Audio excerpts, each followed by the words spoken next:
All right, my babbers, it's time for the No Old Barred Witchcraft podcast, innit?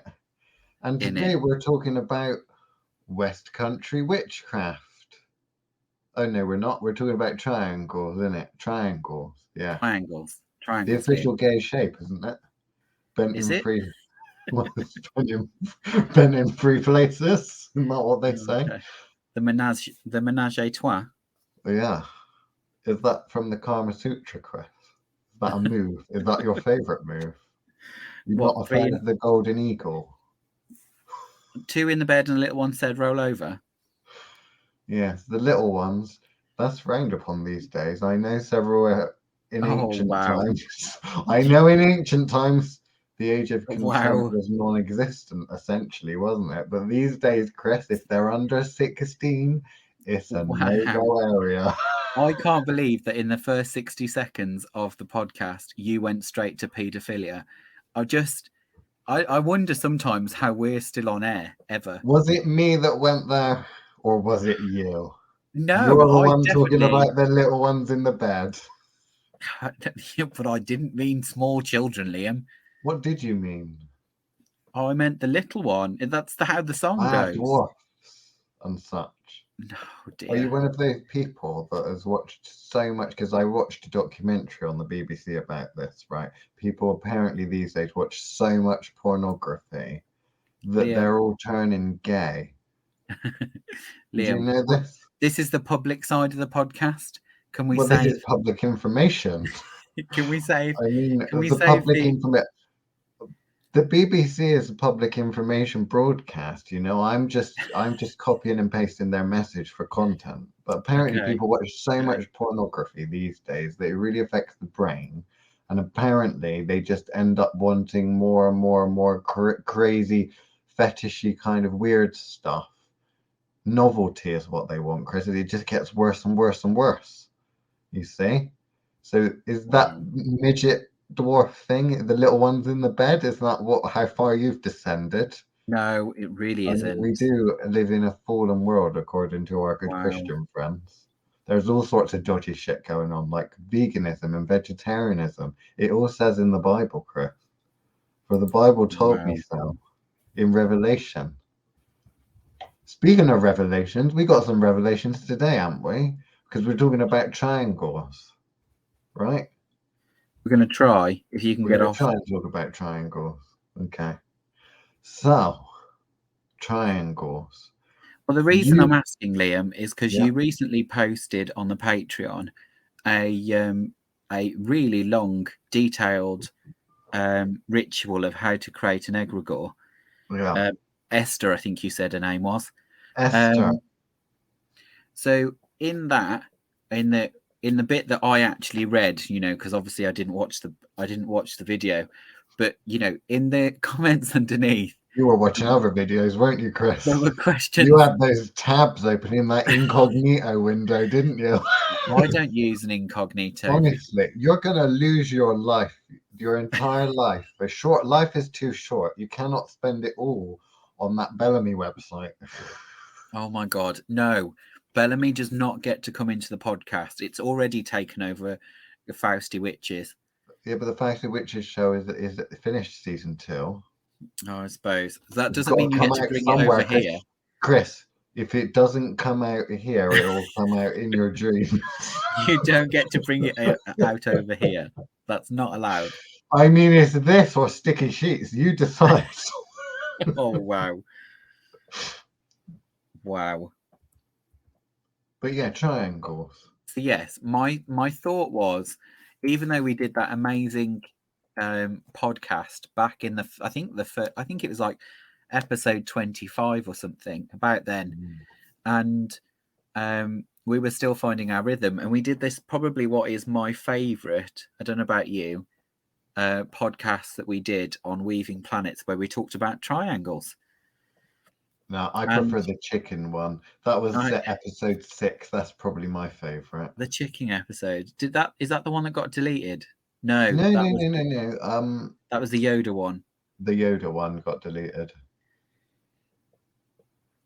So yeah, Weaving Planets was. I kind of want you to talk a bit more 25. about. That was 25, and I think this is like 125, isn't it? Something like that. Oh no, it's 124. Damn, we should have done this next week. Well, that's your fault. Rushing me all the time. So anyway, triangles have both 3 corners and also 3 sides, don't they? Yes, 3 corners and 3 sides. Like a triple goddess. Oh no, you are not. Wow. Do triangles have anything to do with triple goddesses? I'm not answering that question here. Is that because it's secret, sacred information that you need to be a 3rd degree initiate of some bullshit tradition to know? Yeah, definitely.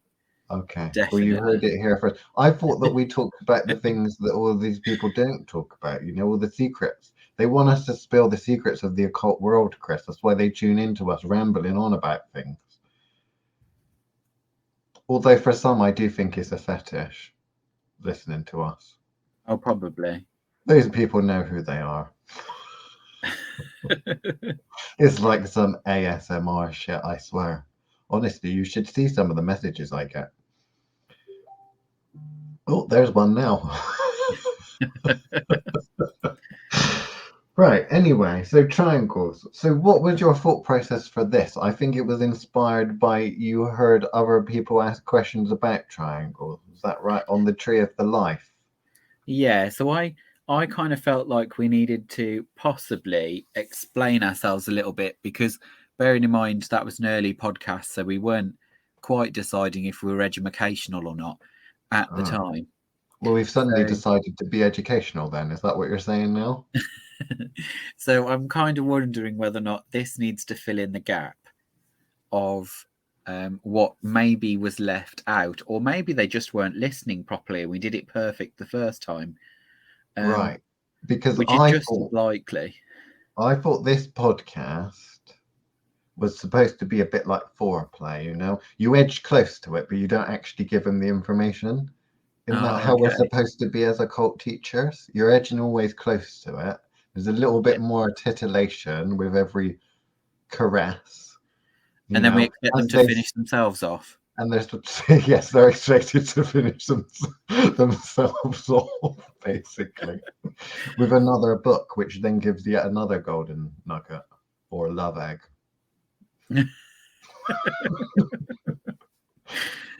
Wow. I think we're going to have to start putting a disclaimer at the beginning of this. May contain nuts.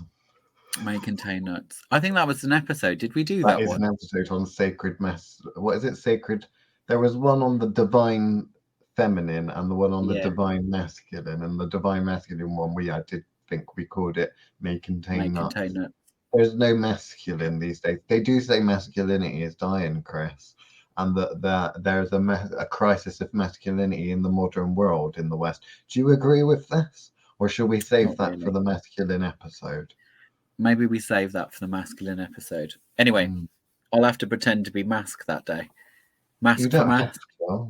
Can you do straight acting? If you try your best to do your acting, can you do straight acting? Everybody can do. I'm sure everybody can do straight acting. Right, so triangles. Talk to me about the Tree of Life, Liam. The Tree of Life is a wonderful thing. It's quite elegant, you say. Imagine if you were to take all of creation and maybe some of the things that's outside of creation or the universe. Well, there are multiple universes, actually. Let's just say creation, because creation is bigger than the universe. Creation involves all of the universes, everything that is there.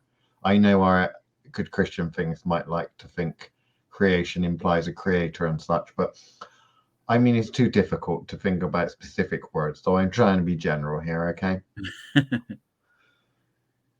Let's map this fucker, okay? Lots of smart people have tried to map this fucker culturally and such, magically, scientifically, all that kind of thing. One of the best ones I've seen, which makes sense, I think, to a lot of the Western minds, is this Tree of Life thing.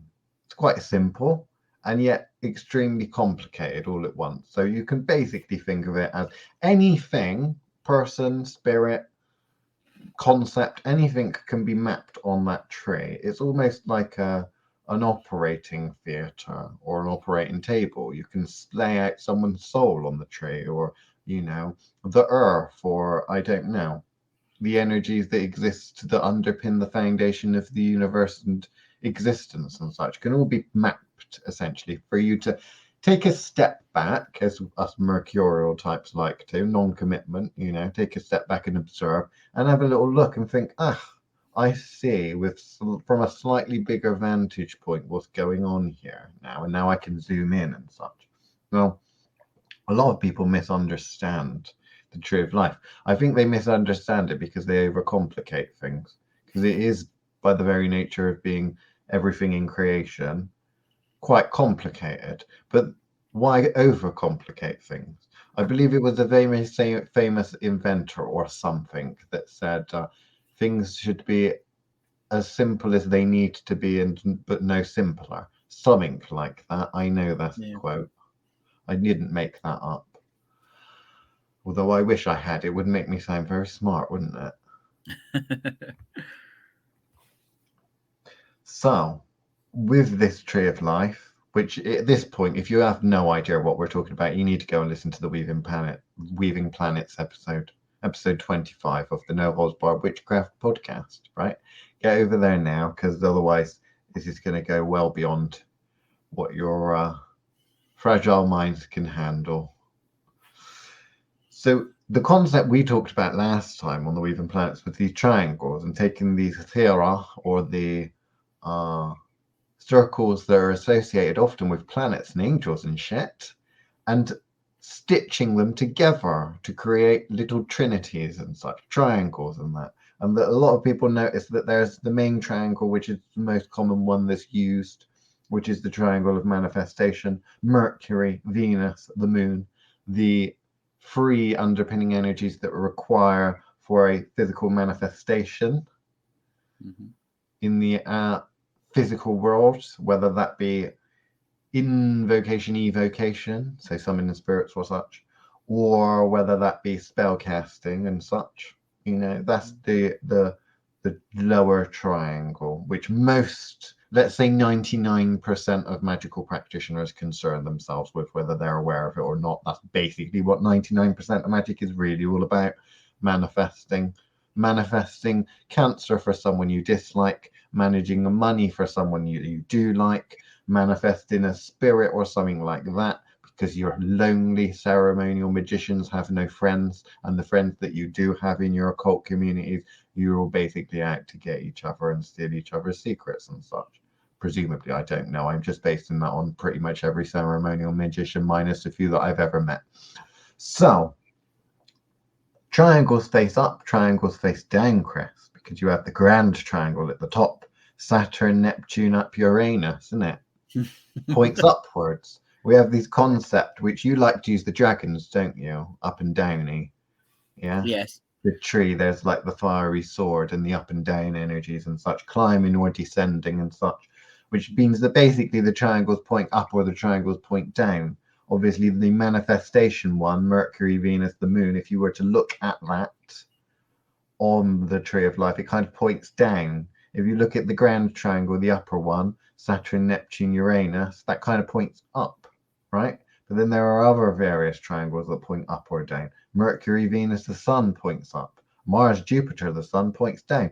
It all gets very complicated. Some people work out upward pointing, downward pointing. What does this all mean? Yes, there's secrets, great occult secrets that are weaved into this.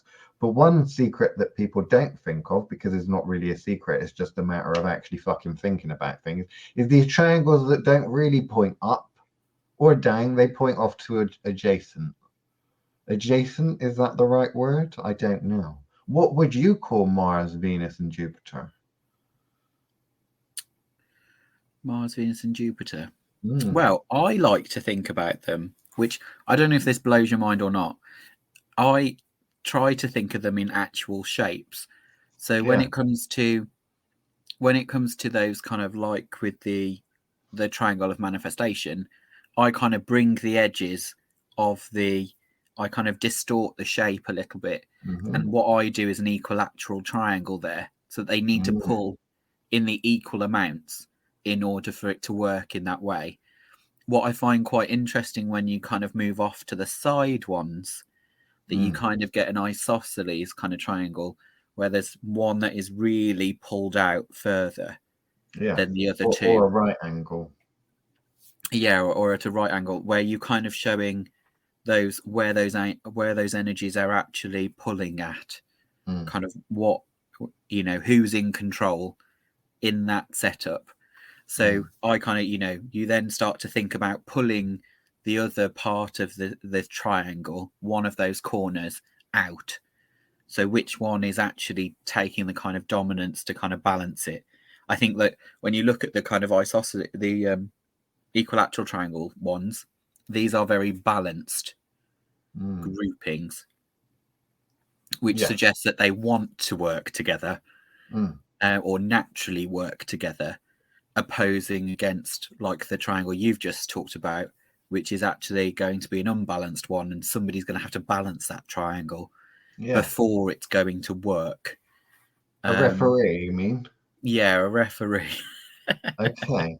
So in a referee with a match between Mars and Venus, you could have a referee like Jupiter, or you could have a referee like Mercury. And it would be very unusual and very interesting. But of course, that's the perfect thing about these balances, is that we understand generally, if we've listened to any fucking content you or me has put out, that Mercury and Venus are very much opposed in terms of the way they view things and the way they act and such. And that they balance each other out perfectly, which is why they underpin a very simple triangle of manifestation and such.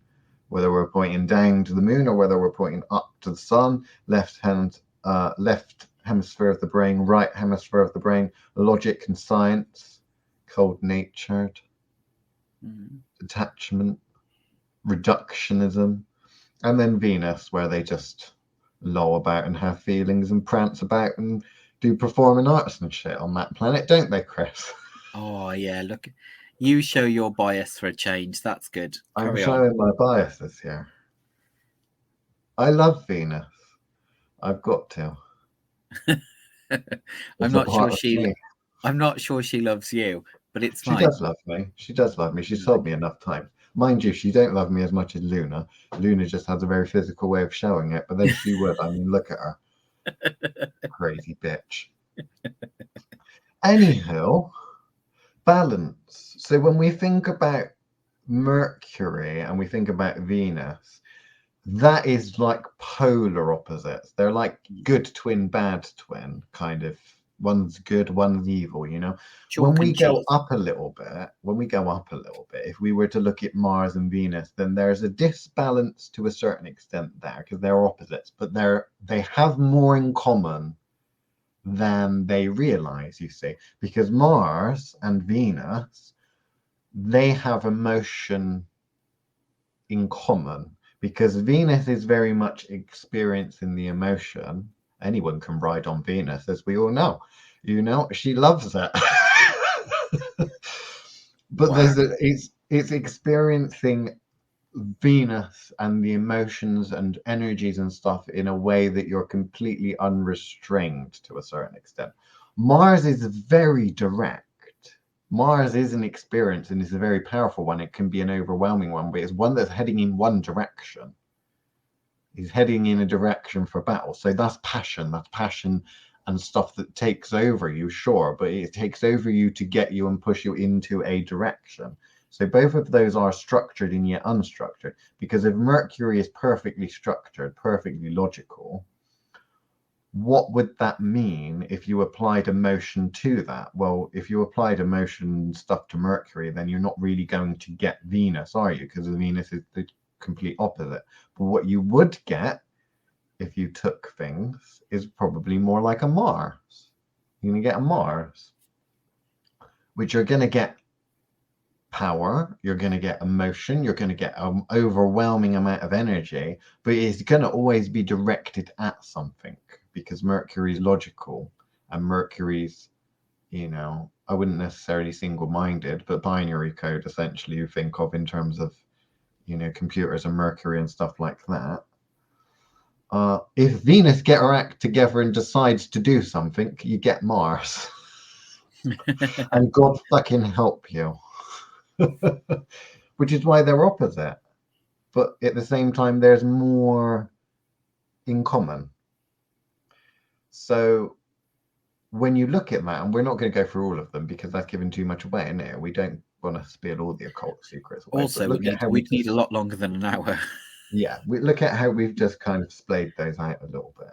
Now, there's some really interesting ones on the little tree and such.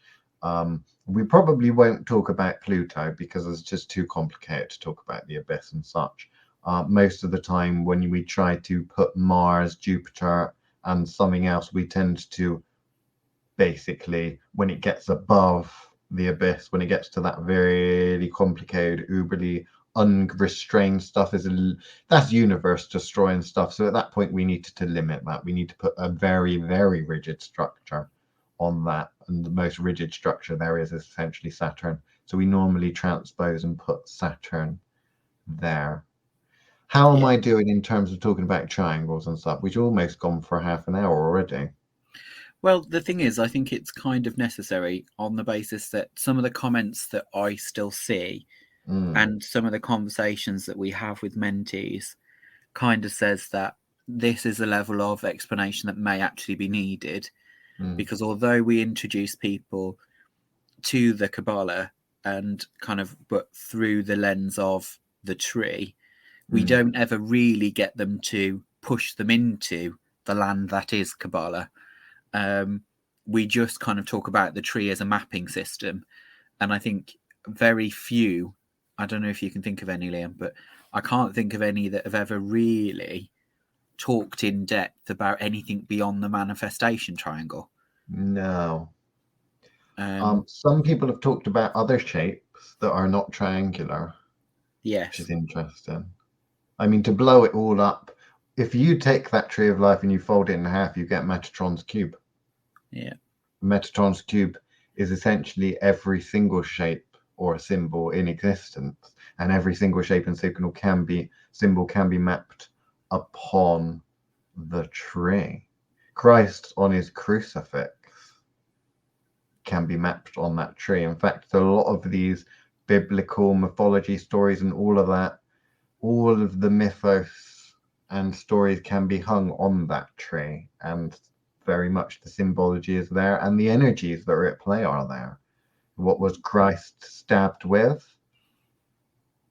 The spear of Mars, of course, which penetrated through him, through the Christ child, which is the sun, directly into Jupiter. Jupiter was the cup, the chalice that caught the blood of Christ. And obviously, when all these magicians and such, they like to do their the Celtic crossy thing. That's essentially partly what they're doing. They're growing themselves to stand and balance on those energies and such. But anyway, we can go into that on more of a ceremonial magic thing. I don't want those people stealing too many secrets. No, but I think just giving those kind of little droplets there, give them the thought of kind of going, actually, I know that a lot of our mentees like to bounce off something they've heard us talk about and then go off down the rabbit hole. You know, and ultimately you could spend your entire lifetime and several others just to really get to grips with this tree as to what's possible. Because like you say, all of creation has been, you know, pushed down into this mercurial shape in order to explain something far more complex than it actually is. What I do like, though, is for people, and mainly because I think at the time when we talked about it for Weaving Planets, it was very much at the front of my brain with how could I apply my craft, spinning, to the process of combining these energies.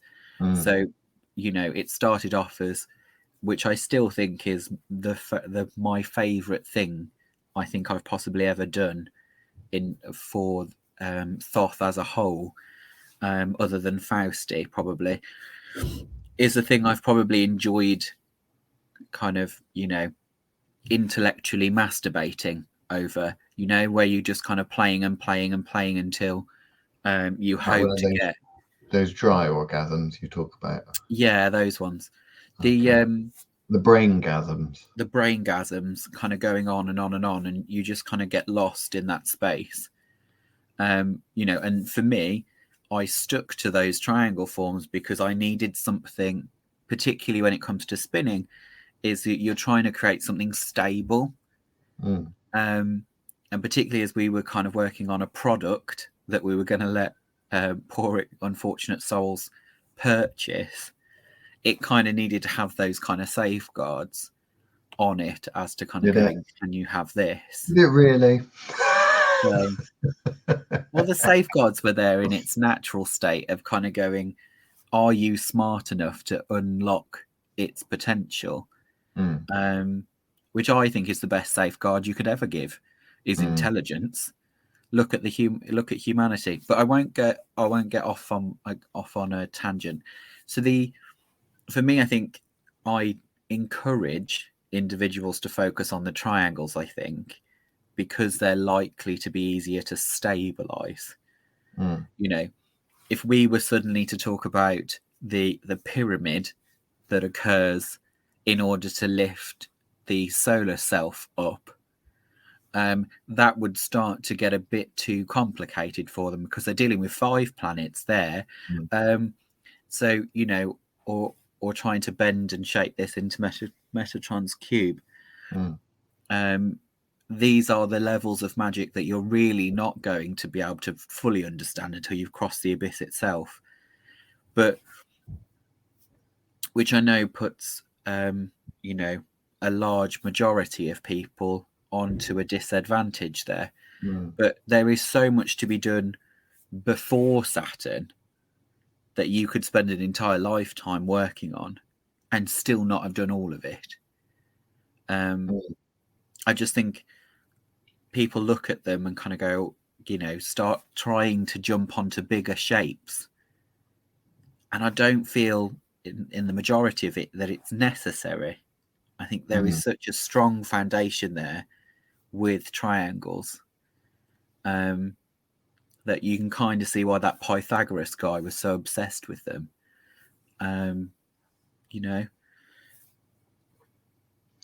Definitely. Triangles are magic. 3 is a magic number, isn't it? Very much so. So there's some quite interesting things that we could talk about.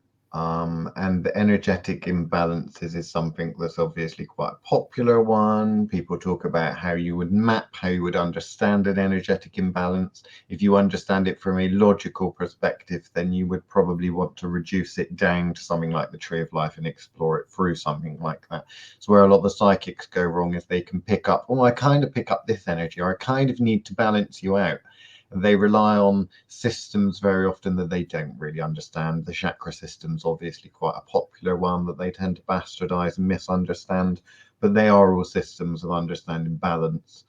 But when do you ever hear people talk about triangles and such with regards to chakras or balances? They just know, I've got to do it in an order and I need to fill them up and open them up. I cannot open them up too much because it's too bright and I get my eyes go funny, got to put my sunglasses on. Whereas we're, come on, that's so unbelievably that's not even kindergarten, is it? Is that what they call it in America? Reception class, nursery school? That's not even nursery school like that, isn't it? But anyway, that's it for the standard edition of the No Holds Barred Witchcraft podcast. We're going to be talking about pelvises next. Okay, in the extended edition of the podcast, because pelvises are kind of triangular, aren't they? They're kind of triangular shaped. Yeah. There we go. We'll tell you about the mysteries of the pelvis. I bet you don't hear that from other occultists. The mysteries of the mystery of the pelvis and the tree. Tell a little story. Okay. And again, all of these such things you can pick up yourself by not going and buying and researching things in books, because they won't tell you much other than stuff that you can regurgitate to your friends to sound clever. Actually, you get this via progressing and climbing the tree. You also get calluses from climbing trees, but it's all good for you. That goes back to that whole masculinity thing, Chris, doesn't it, that we were talking about? Anyway, bye for now.